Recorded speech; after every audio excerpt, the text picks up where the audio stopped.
Hello, this is Africa. Welcome back to This is Africa. Hello, this is Africa. Welcome back to this channel.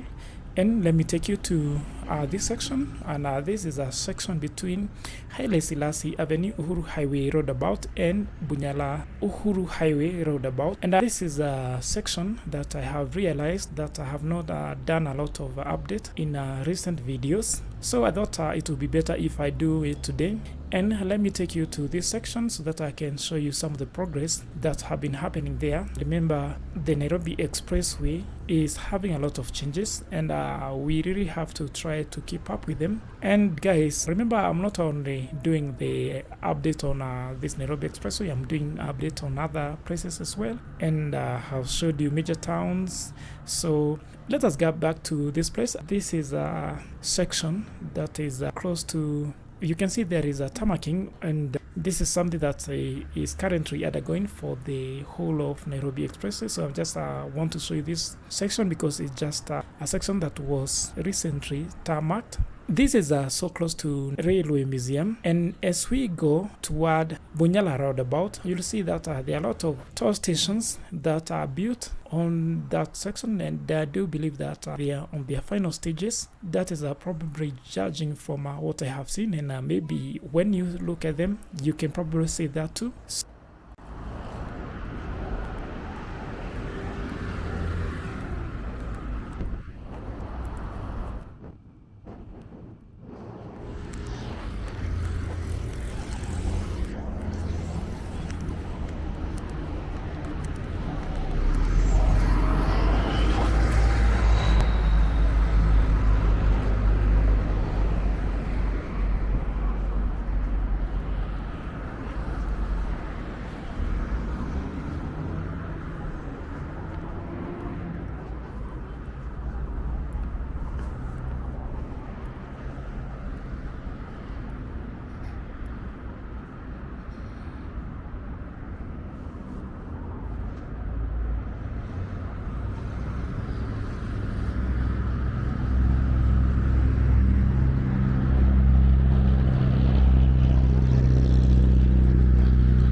So this is what is going on, guys. I do hope that you have enjoyed this channel. So guys, make sure you subscribe, and I will see you in the next video.